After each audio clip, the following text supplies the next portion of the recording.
I've got cerebral palsy that affects both my legs and one arm. That's my official diagnosis, but what you really see is I walk with a limp. I'm a software developer, so job-wise, I don't have any issues. I knew when I was a kid that using my brain is the best way for me to survive on my own without relying on other people. I haven't had the chance to get my driver's license, but according to therapists and doctors that shouldn't be an issue. That's the background about me. My girlfriend and I have been together for a year. We met back in April 2020 of last year, and we decided to get together in May 2020. I told her about my disability before then, but she wanted to try and make it work. We video call on Discord every day, almost always when we're awake, and recently we've been going on dates. She's more than happy to lend me an arm, and she notices things about me that even I miss myself. Outside of my family, she's the most loving and caring person I know, and she's my motivation to do better and improve myself. Honestly, I never thought I could find someone I trusted enough to share my more negative thoughts and problems. I always tried to seem happy so I don't worry others. The emotional support she gives me is really irreplaceable. The problem is scared that, in the future, she will have to take care of me, or most of the work will fall onto her. To make matters worse, her mom has been telling her for the past few weeks to break up with me because she can find better, and she doesn't want her to have the burden of caring for me. She's also really afraid that I will get arthritis early due to my cerebral palsy, and if that happens, a lot is going to be on her. I've tried doing things like stretches and exercises to maintain and improve my muscle tone, but she is still afraid I'll get worse. I'm an introvert, I don't know a lot of people, and honestly, I don't even know the options I've got to look at. I want to prove that I can be independent and that if things do go wrong, it won't just be on her. I'm in Ontario, Canada. Are there things I can look into and do to assist with my disability, or things I can look into so if things do go wrong, I won't be a burden on her? I'm at the end of my wits. I've never really hated my disability, but I've always kept myself going by tempering my expectations and thinking, my disability is going to make it really hard to find someone, and she's the first person to make me feel like, yeah, it doesn't matter. I want to do anything to show her that I won't hold her back in the future, but I'm out of ideas. Is there anything I can do? I don't want to worry anyone I'm with these issues, but I'm at the end of my wits. I don't even know if my relationship is lost, but I don't want this to happen again, and I want to know what I can do myself so I can reassure my partner, so they know I won't hold them back in the future. I don't know if there are things I can look into to better plan my future so it's not a concern for my partner. The worst part is, I've always thought my disability doesn't matter. But with all of this happening, it's really hard to convince myself otherwise.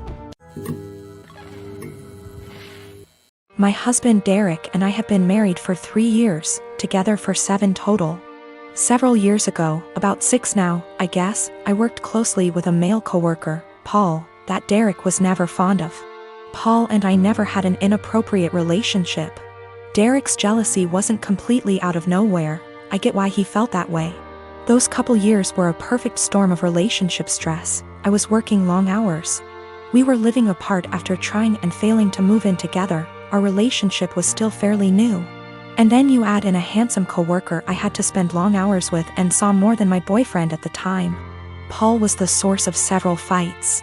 Again, we never did anything that wasn't completely kosher. Eventually I told Derek he needed to trust me and get over it, or we were going to have to break up. He said he would stop worrying, and for the most part things were good. When Paul transferred out of state a few months later, things were really good. There were no worries at all, and our relationship has been amazingly strong ever since. This last weekend, my husband went out with a couple friends to some bars and a football game. When he came home, he was pretty wasted. We talked for a bit, and he mentioned how a friend of his had told him that he broke up with his girlfriend because she cheated on him. I commented on how that was a bummer and good for him for finding out before they got too serious. Derek, however, had a different take on it. He said it was a shame because they had seemed like a good couple, and if they really loved each other, his friend could move past the cheating. Just like he had with me. At first I thought my husband was admitting to cheating on me, and asked him what he meant. He told me he always knew that Paul and I had slept together at least once all those years ago. But he knew I was the one for him and forgave me. I told Derek that I had never so much as even hugged Paul, except maybe at his going away party, let alone slept with him. Derek sort of just patted me on the arm, said of course, and passed out.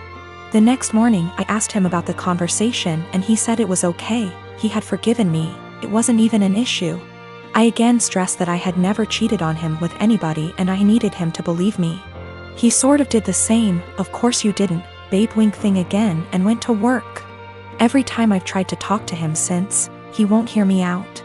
I'm this close to losing it with him. I need him to know that I never cheated, and I'm hurt that he thinks I would do something like that. What do I do? Do I just let him have this since it's not really hurting anything, or what? I don't want my own husband to think so little of me that he thinks I would cheat. That's not who I am. My husband and I have been married for 3 years now. I have a daughter, 15 years old, and he has a son, 24 years old. I am friendly with my stepson, but we aren't close. He has a biological mother who is a perfectly fine woman. I'm not here to take the role of his mom. My late husband, my daughter's father, died when my daughter was 6. We both contributed to her college fund. My daughter's paternal grandparents have also contributed a large amount. Right now, the fund has about $180,000.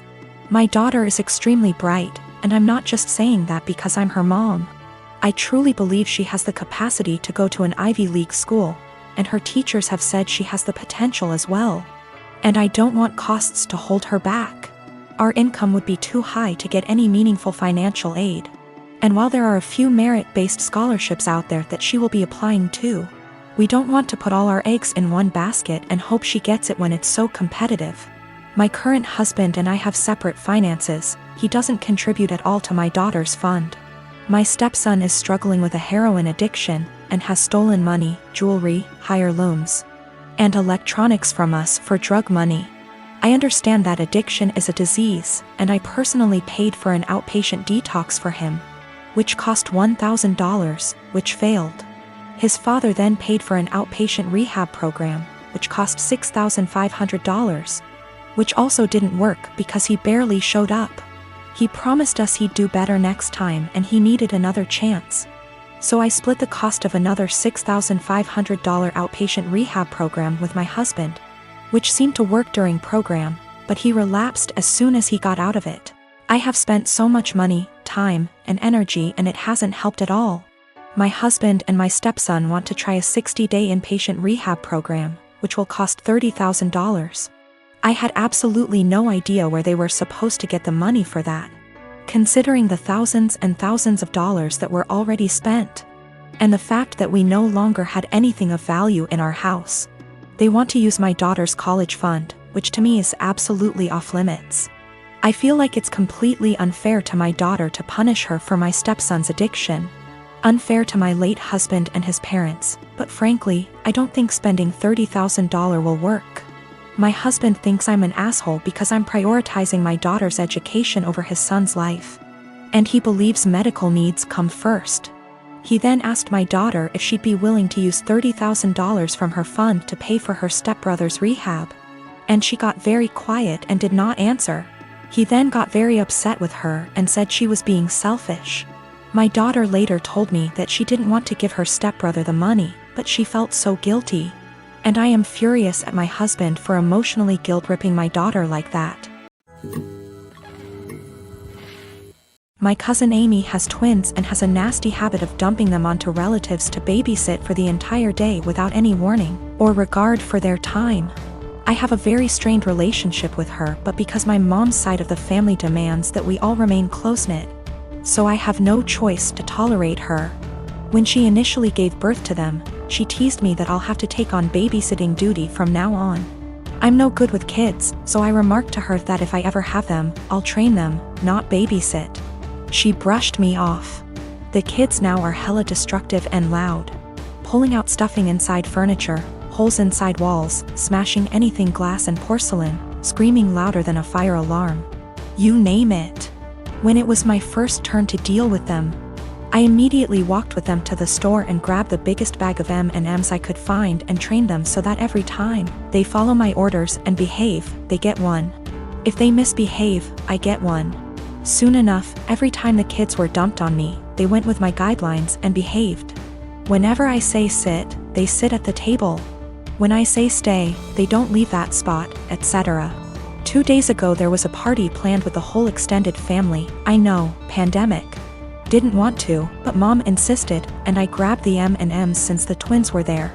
Arrived, twins were being so destructive, an entire tray of food was spilled. That all the adults had enough and yelled at Amy to control them. She vomited the same excuse of them just being kids and they'll grow out of it eventually. I shouted the twins' names and shook my M&Ms bag. They came running over to me and I popped 6 pieces into my mouth for their misbehavior. I told them to go clean up the mess or no candy all night. They do so. Halfway through the party, every time something similar came up or they just weren't behaving, I was the one able to calm them down. When Amy saw what I was doing, she got angry and started yelling at me about how her children aren't animals and that I shouldn't be giving them so much candy anyway. I told her that I'm their aunt, not their parent. Why am I the one disciplining them? Isn't that her job? She screamed the same argument at me, and since she's their mother, to stop giving them candy. One of the twins overheard and went apes hit. Dashed straight into the kitchen and started shattering anything they can get his hands on, shouting over and over that he wants candy. His twin joined him soon after. I repeated that she's their mother, and just sat in the living room watching it all unfold. At the end, Amy blamed me for them turning out this way. The other relatives she dumped them on, a majority, disagreed, but when I told a friend about the situation, he told me that the training I did can really up the kids mentally later in life.